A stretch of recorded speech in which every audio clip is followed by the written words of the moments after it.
Olá a todos, aqui é o professor Ayrton com mais uma videoaula. Essa videoaula nós vamos falar sobre vírus, uma ameaça invisível, né? Na história da humanidade, né? Há vários relatos, né? De sofrimento causado pelo vírus. Uma delas é a varíola, que eu vou falar um pouquinho daqui a pouco. Então, o que é que nós vamos falar sobre os vírus? Como eu disse, eu vou fazer uma pequena introdução falando um pouquinho sobre a varíola, poucos alunos conhecem. Vou falar das características virais, vou falar um pouquinho da estrutura, né? Vou falar um pouquinho da especificidade e dos ciclos reprodutivos, ciclo lítico e ciclo isogênico. E aí nós paramos com essa aula, né? As outras formas de reprodução e de viroses eu vou trabalhar em uma outra videoaula, tá certo? Bom, como eu disse, vamos falar um pouco sobre varíola, bem rapidinho, só para que vocês conheçam um pouco sobre essa doença, né, que tem, ela se mistura com a nossa história. Isso porque os primeiros relatos de doenças virais data-se de 3.700 anos antes de Cristo, né, a poliomielite, por exemplo, no caso lá no Egito. Porém, a, a data dos primeiros registros de varíola humana, né, chega a 1135 anos antes de Cristo, lá no Egito. E aí há também registros na China, há 1000 anos antes de Cristo. Né? No século V, a varíola ela eclode na Europa, inclusive acredita-se que ela tenha sido a principal causa da queda do Império Romano. No século seguinte, ela aparece na América, também um dos principais, acha-se, né, acredita-se que tenha sido uma das principais causas da vitória dos espanhóis sobre os povos da América do Sul, né, que eles transmitiram essa doença para os povos da América do Sul durante o processo de conquista. E em 1967, depois de muita batalha, de muito sofrimento, a humanidade conseguiu iniciar um processo de vacinação que resultou no último caso detectado de varíola na Somália em 1977. Em 1980, para que vocês tenham uma ideia, a Organização Mundial de Saúde declarou a doença erradicada. Né? Duas amostras desses vírus ficaram guardados em laboratórios, um laboratório nos Estados Unidos e um laboratório na Rússia. Em 2002, o acordo era que esses laboratórios destruíssem, exterminassem essas amostras de vírus. E há relatos, né, inclusive na internet, de que não houve essa destruição. Esses vírus continuam nesses laboratórios. Mas a grande pergunta dessa introdução que eu quero fazer para vocês há então uma pequena história da luta da humanidade contra esse vírus e essa guerra ela foi vencida. A minha pergunta é por que a guerra contra o vírus da gripe, por exemplo, não foi vencida? Já que existe vacina para o vírus da gripe. Né? Por que essa doença ainda não foi erradicada, né, do planeta? Então fica essa perguntinha para que vocês possam responder, né, no final da videoaula ou presencialmente em uma das atividades que a gente vai fazer. Tá ok? Bom, para quem não conhece a varíola, né, inclusive o nome popular dela chama-se bexiga, também algumas pessoas chamam de bexiga. Aquela expressão eita bexiga, que é uma expressão de espanto, ela surgiu exatamente quando a pessoa pegava essa doença, que era uma bexiga, e a pessoa ficava espantada. Eita, fulano pegou bexiga, pegou a doença. Então, com o passar do tempo, essa expressão ficou eita bexiga. Então, que doença é essa, né? Eu nunca ouvi, nunca vi imagens, professor. Então eu vou passar algumas imagens, algumas fortes. Vou passar rápido porque algumas pessoas não se sentem bem vendo essas imagens, mas a varíola ela causa essas erupções cutâneas, então é uma doença extremamente forte, agressiva, não é? Deixa a pessoa muito debilitada e com marcas profundas, né? Na sua fisionomia, enfim, é uma doença realmente é, é, muito agressiva, mas que nós conseguimos vencer. tá? Então, o que são vírus? Né? Inicialmente, os cientistas começaram a chamar o vírus, inclusive a palavra vírus quer dizer líquido venenoso, né? A palavra vírus. Por quê? Porque eles pegavam extratos de tabaco de folha, que é uma planta, e mesmo após passando uma filtragem, né, esse líquido filtrado era capaz de infectar outras plantas. Então eles chamaram esse líquido de vírus. Né? Então isso muito no início, nas primeiras pesquisas de virologia. Né? Em seguida, os cientistas perceberam que o vírus não era um líquido, mas sim proteínas com ácido nucleico. Então aqui você tem a imagem do vírus do tabaco, que foi um dos primeiros vírus a ser estudado. Essa parte verde corresponde à proteína, essa parte azul ao ácido nucleico. Né? E inicialmente chegou-se à conclusão de que o vírus são proteínas, agentes constituídos por proteínas e ácido nucleico. Mas atualmente existe uma discussão se o vírus é ou não um ser vivo, né? Por convenção, né? Ele é hoje considerado um ser vivo, acelular, sem célula, constituído apenas de proteína e ácido nucleico. Porém, há uma grande divergência entre virologistas acerca de se ele é ou não um ser vivo. Mas o que ele é um ser vivo acelular constituído de proteína e ácido nucleico, isso é que são vírus, tá? Sabendo então agora o que são vírus, o que é um vírus, né? O que é que o vírus tem? Quais são as características dele? Então, resumindo, como eu disse a vocês, a palavra vírus significa um veneno, fluido venenoso. Né? Os vírus não estão classificados em nenhum dos reinos, tá?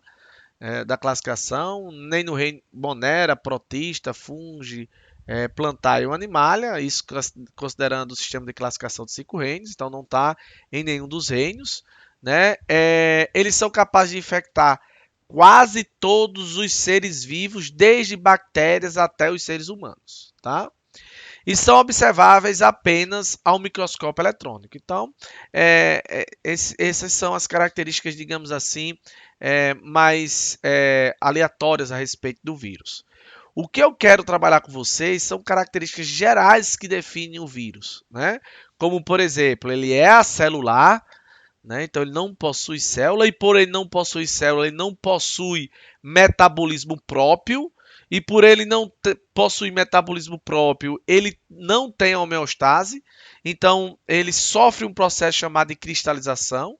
Né? Então o vírus fora da célula, ele se cristaliza, dentro da célula do hospedeiro, né? Porque ele entra, como ele é um parasita obrigatório, ele entra nas células e aí essa entrada ele mantém a homeostase, mas fora dela o vírus se cristaliza. Tá? Uma outra característica é que eles são capazes de reproduzirem, né? Lógico, porém no interior de células hospedeiras, mas eles são capazes de reproduzirem e eles são capazes de se adaptar. Né? Então, essas características são as características mais, digamos assim, importantes, tá certo? De um vírus. A partir dessas características, a gente percebe que ele tem características de um indivíduo, de um ser bruto. Né? Então, por exemplo, é interessante, eu acho que não é interessante você saber se o vírus é ou não um ser vivo. É você saber que características o vírus tem de um ser bruto. Então, a característica do ser bruto é que ele não tem célula, não tem metabolismo próprio, ele não tem homeostase, então ele sofre mudança de estado físico, ele se petrifica, ele se cristaliza, característica de um ser bruto. E que características o vírus tem de um ser vivo? Exatamente essas duas. São capazes de reproduzir, tá certo? E são capazes de se adaptar. Típico de um ser vivo. Daí toda aquela divergência, né, entre os virologistas a respeito de o vírus ser ou não um ser vivo ou um ser bruto. Então, sabendo dessas características gerais, que o vírus ele é acelular, não possui metabolismo próprio, se cristaliza, se reproduz, se adapta, né? Não está classificado em nenhum dos reinos, é um parasita obrigatório, a sua palavra significa líquido venenoso. Vamos agora estudar um pouco sobre, desculpe, a estrutura de um vírus, né? Que estruturas compõem o vírus? Já que ele não tem célula, ele a sua estrutura básica é constituída de quê? Bom, os vírus têm algumas estruturas obrigatórias, ou seja, todo vírus vai possuir isso. A primeira estrutura ficou um pouquinho cortada aí na imagem, mas é a parte interior que está aqui, ó, representada aqui, que é o genoma, o material genético. Todo vírus tem genoma.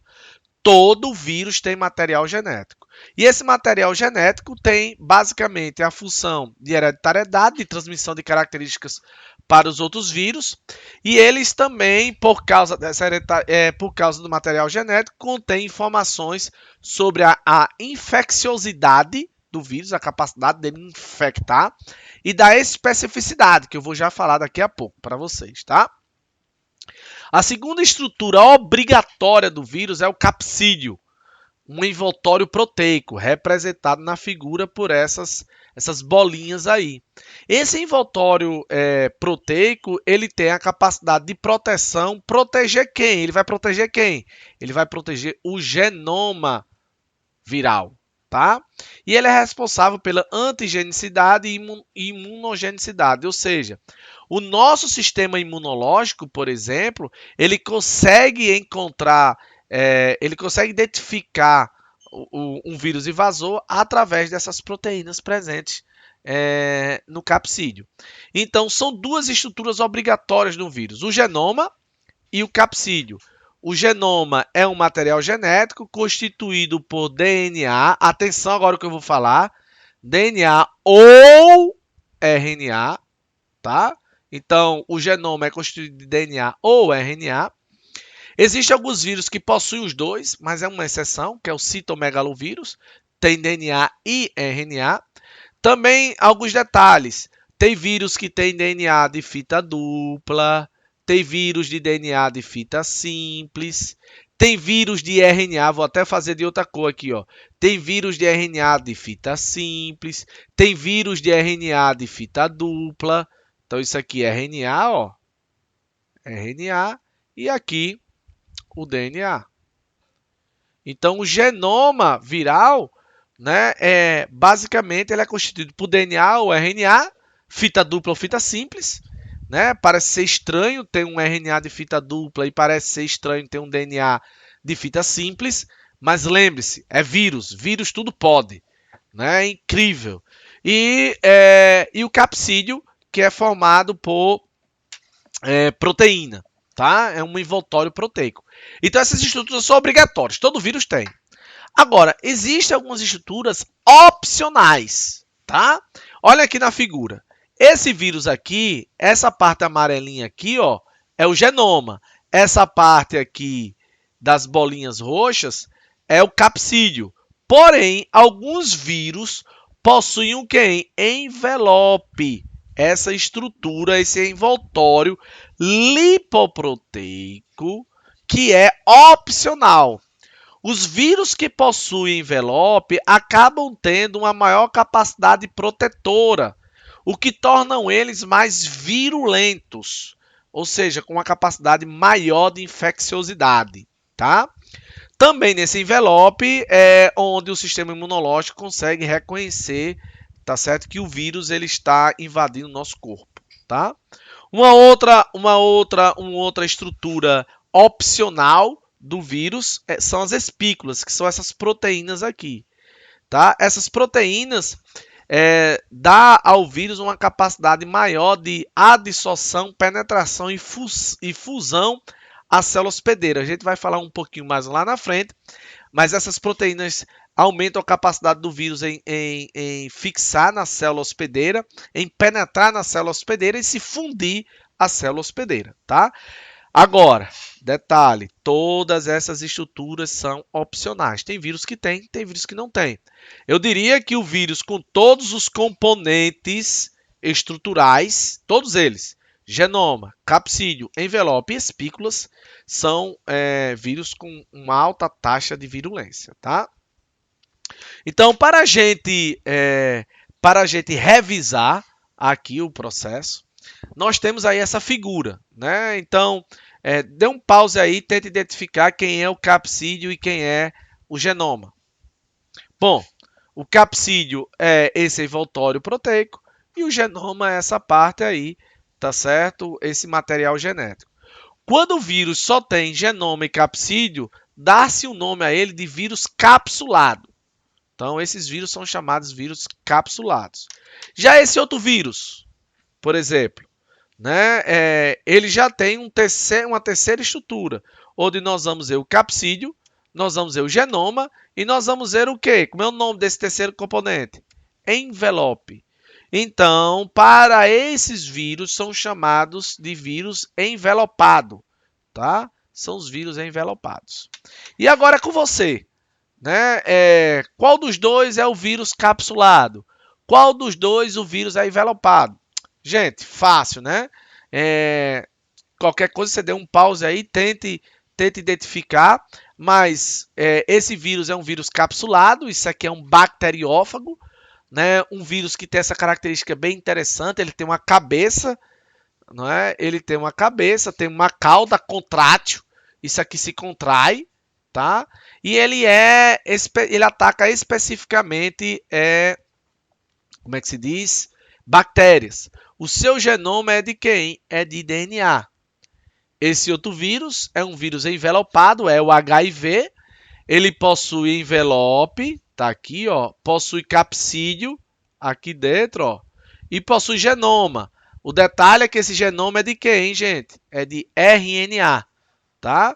Então, isso aqui é o HIV. Isso aqui é o bacteriófago, tá? Vírus capsulado, vírus envelopado, tá ok? Bom, o que é que a gente já sabe, então? A gente já sabe as características gerais do vírus e nós sabemos a estrutura. Sabemos que o vírus ele é acelular, que ele se cristaliza, que ele não tem metabolismo próprio, que são características do ser bruto, e que ele se reproduz e se adapta, que são características do ser vivo. Ele possui estruturas obrigatórias e opcionais. Vamos lá, quais são as obrigatórias?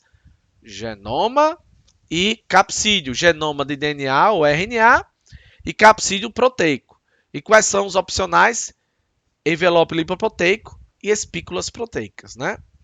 Então agora a gente já começa a entender, sabendo um pouco mais da estrutura viral, a gente começa a entrar já no processo reprodutivo deles. E para falar um pouco sobre o processo reprodutivo, é interessante e importante você entender a especificidade viral, né? Como a frase está aí dizendo, o vírus é fiel, né?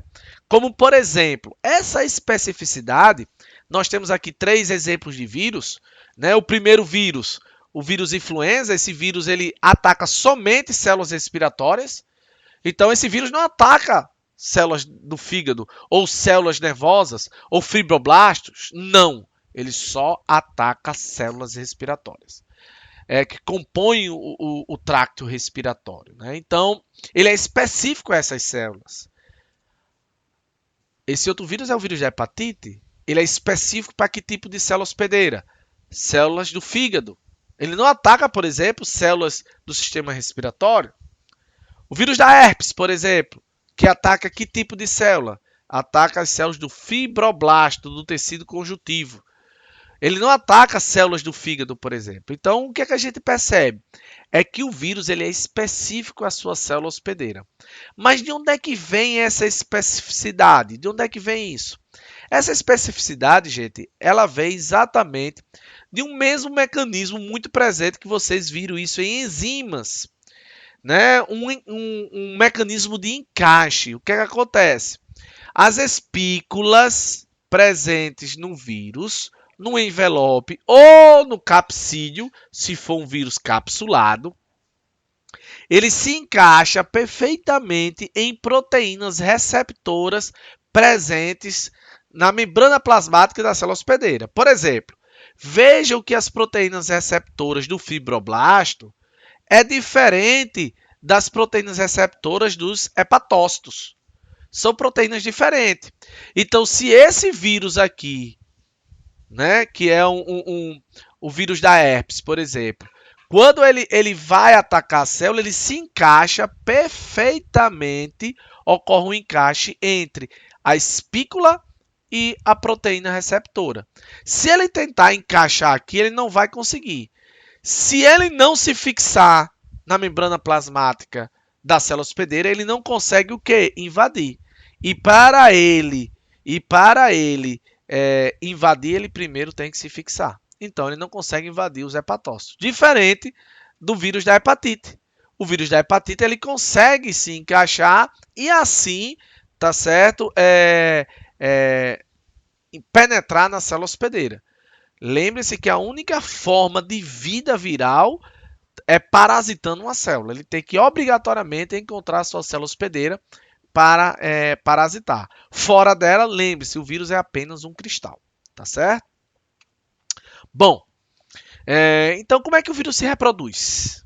Né? Então a gente já comecei a falar que tudo começa, né, pela fixação do vírus, e essa fixação é um processo específico. Né? Então eu vou trazer aqui para vocês um modelo de ciclo de vida de reprodução de um bacteriófago. Né, um vírus capsulado de DNA que nós vimos. Né? Por que um vírus do bacteriófago? Porque é um ciclo simples. Né? Ele, como eu disse, ataca bactérias e basicamente as fases constituem de fixação, absorção, inoculação, incorporação, síntese, maturação e liberação. Então, um processo bastante simples. Eu vou passar aqui bem rápido, tá certo? Para que vocês possam perceber. Então, eu vou falar agora primeiro da fixação. A fixação consiste, então, no encaixe, como eu disse a vocês. O vírus ele vai se encaixando nas proteínas receptoras da membrana da célula bacteriana. Então, após esse encaixe, inicia a segunda fase, que é o processo de inoculação e penetração. O vírus ele libera, após o encaixe, ocorre um encurtamento aqui, ó, da cauda.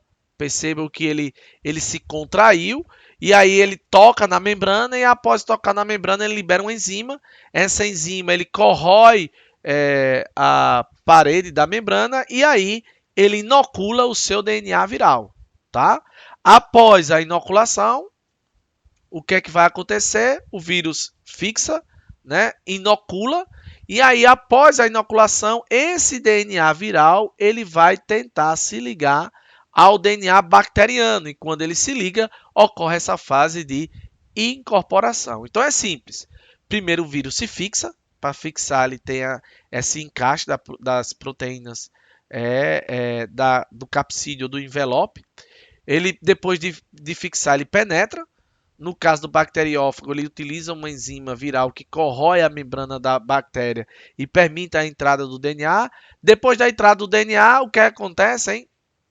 O DNA viral, tá certo? Ele se integra ao DNA bacteriano e essa integração se chama incorporação. Então, trazendo outras imagens, nós temos aí primeiro a primeira fase, a adesão ou fixação, tá? O vírus se fixa, depois ele penetra, inocula e depois dele penetrar e inocular esse DNA, ou depois de penetrar esse DNA vai se incorporar ao DNA bacteriano.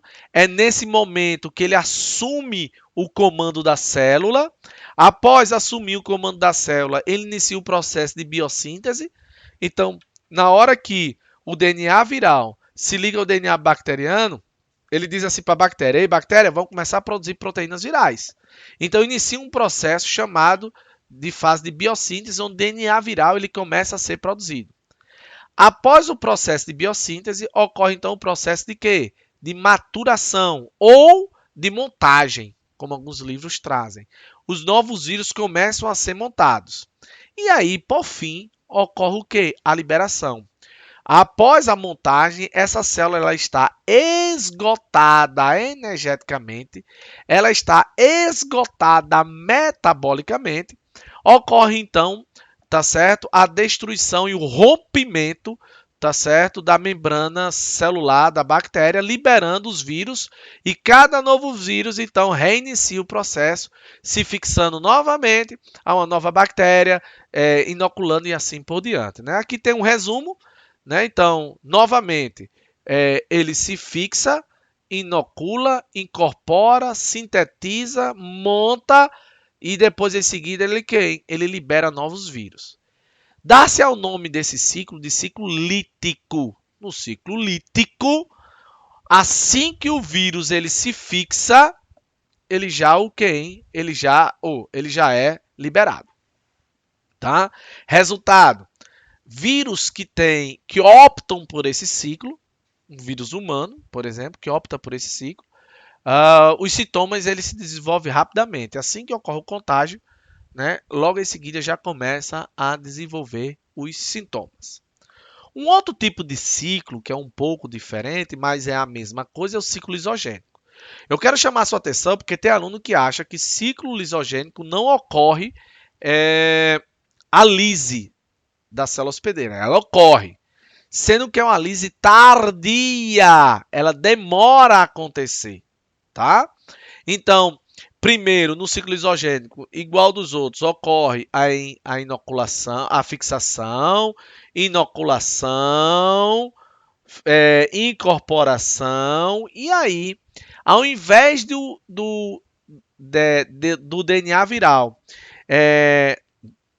iniciar o processo de síntese de proteínas virais, montagem de novos vírus e liberação de novos vírus, ele fica o que nós chamamos de tipo incubado, ele fica lá paradinho.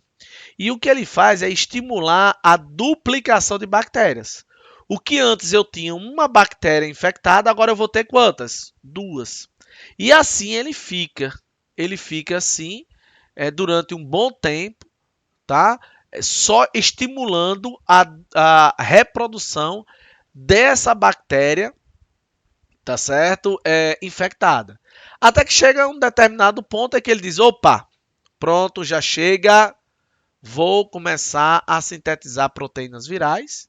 Ele começa a sintetizar proteínas virais, tá? E aí ele começa a montar os novos vírus. Vou tentar desenhar aqui a montagem. Esse meu bacteriófago está horrível. E depois da montagem ocorre a liberação, imagina aqui, a liberação de novos vírus. Meu Deus do céu, como está difícil desenhar aqui. Então, esses novos vírus, eles vêm, tá? E reinicia o processo. Então, o ciclo lisogênico ocorre lise da célula, sendo que uma lise o quê? Tardia. No ciclo lítico, a lise ela é o quê? Imediata. Assim, nós temos um pequeno resumo do ciclo lítico e do ciclo lisogênico. Então, começa aqui, tá? Vamos imaginar o ciclo lítico. Ele fixa, inocula, incorpora, produz, monta e lise. Então, pronto. Está aqui o ciclo lítico. Então, a lise foi o que aqui? A lise foi imediata. No ciclo lisogênico, ele vai, fixa, inocula, incorpora e aí ele estimula a divisão da célula bacteriana. Ele vai estimulando, ele vai estimulando essa divisão. Até que, vou usar aqui outra cor, ele o quê? Ele sai dessa fase e entra nessa daqui, ó. E então ocorre o quê? Ocorre a lise. Sendo que uma lise o quê? Tardia. Ok, gente? Bom, você que ficou com dúvida, né? Tente voltar o vídeo, pause quantas vezes você quiser. É realmente um pouco mais complicado. Eu vou parar por aqui essa videoaula. Nós teremos uma outra sobre viroses e sobre ciclos reprodutivos de vírus humanos, né? Eu vou trazer para vocês o ciclo reprodutivo do HIV e vou falar um pouco sobre algumas doenças virais, tá certo? No mais, obrigado e até a próxima videoaula.